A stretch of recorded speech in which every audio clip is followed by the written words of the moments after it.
sensing something, something. Oh, embarrassing. Anywho, you know who it is. It's Zeus Cruz of Olympian Multimedia, giving you another segment of Get Things Done. Like the sophistication? No? I tried. Anywho, we go over here. Today's segment, we're going to be discussing miniature photography. But in the context of if you're looking to create a set to highlight one particular thing and not an actual more drawn out, especially if you're going to do something close to like a slow motion capture type of project where you're going to have to involve a lot of different moving pieces, components, a bigger canvas, bigger landscape. In this particular case, it's just something that it's one particular thing that you want to highlight and how you go about putting it together. If you notice, it's a little dark right here. We're going to illuminate for you just in a second what we have within this box. But if you notice, if we turn this on, voila.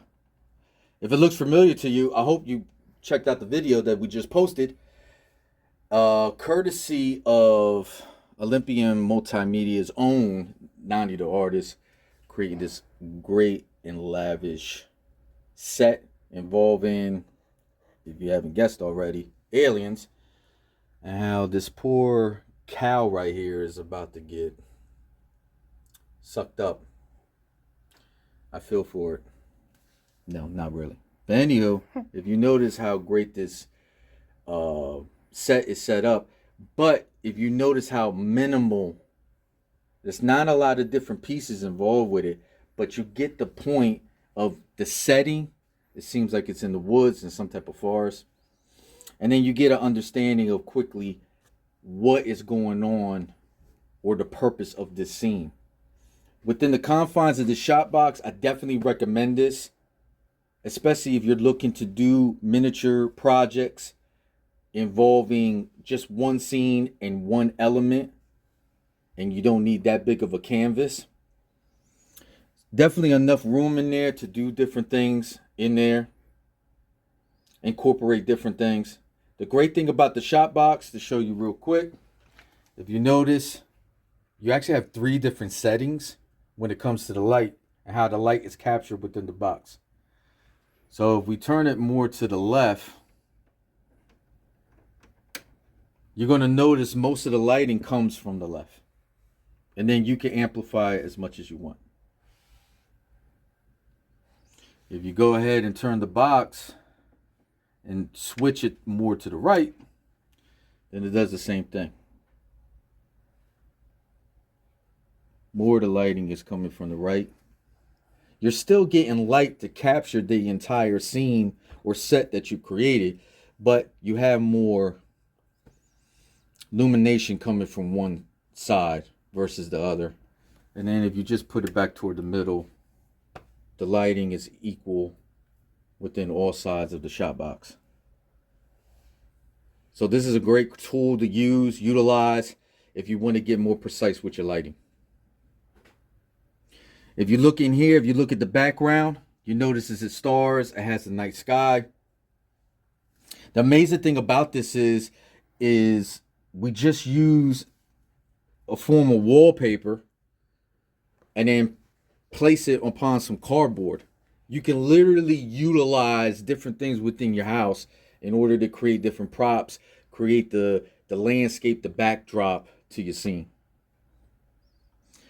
If you notice here, she did a great job of creating a grassy hill to allow us to put the cow right there in the middle with the alien spacecraft hovering on top. And then below it, she utilized these. If you notice here, these are styrofoam displays that you can actually buy in packs. Very inexpensive, between $10 and $15. You get roughly about like 10 or 12 different sizes, different geometrical shapes that you can utilize to put on there, and you can help, it helps elevate the display or whatever it is that you're trying to capture or put attention towards. So she did a good job of using one of these to create the grassy hill, and then using another one bigger in diameter to put that on top to just give it more elevation.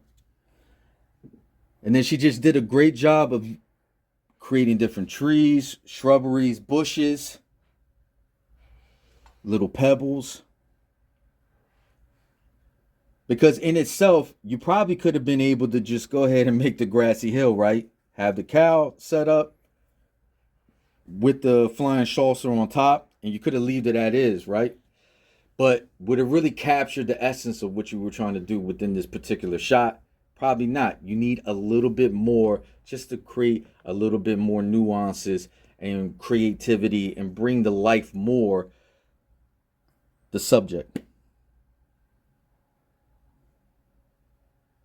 The whole thing of this illusion is to create something miniature and make it more larger than life.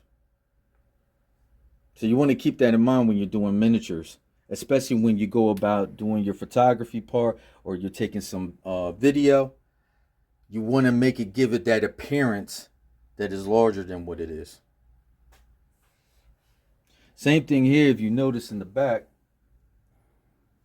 we got a couple little alien guys hiding. Just to add a little bit more flair to the scene. You notice these are pretty good size. So the fact that we have them in the back and have them hiding within the bushes, the shrubbery that we have behind our subject here, it continues the whole effect of making something small appear bigger. If you would take this and move it to the forefront, you could pull it off, but you see by scaling, it's almost as big as the trees.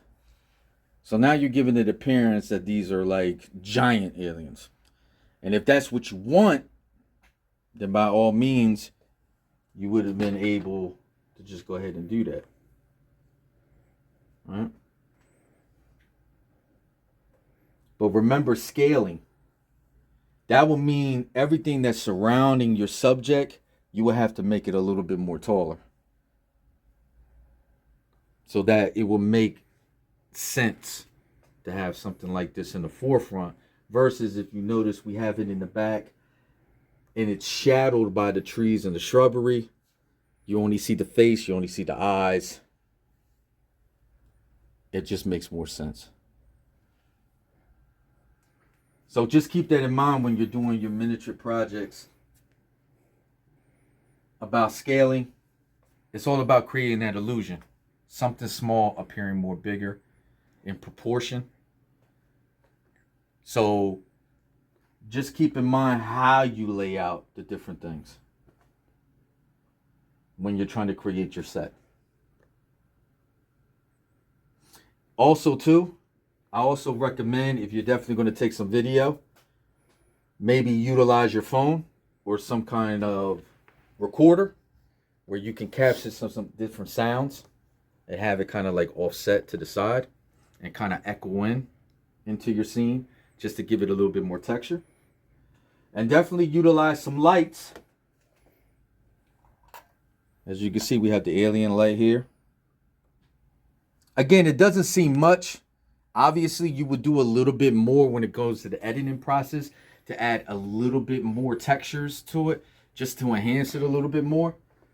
But even with something as subtle as this, again, it's all about framing.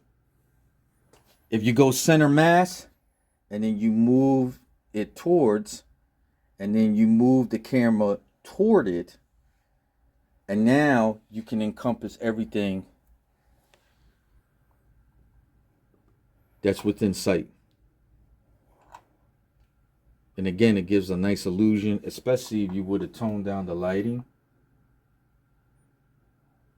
Now this lighting becomes even that much more evident.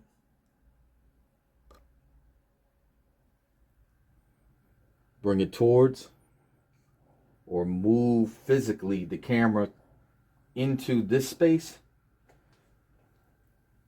And then you can literally just move the lighting out and start capturing what you have as your set. Even utilizing something like this would have been kind of neat to just put in the background as well as an orb. Maybe not as dense as this or as wide as this.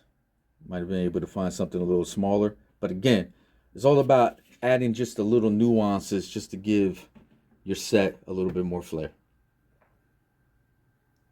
And that's it. I appreciate you guys tuning in. I hope for those who are interested in creating some miniatures, I hope this was helpful. It's really fun doing these type of projects. You definitely can get as creative as you want to be. There's definitely, if you go to stores like Michael's or Hobby Lobby, there are so many, a plethora of different things that you can utilize to create different things, create different settings, whether it's through nature, something more organically, settings like in water, maybe if you want to do something within your home, whatever the case may be. And also utilizing some things that you just have laying around the house. You'll be surprised just getting simple things here and there and just putting them together. The amazing things that you can create and construct. And then you'll be able to put out a beautiful layout.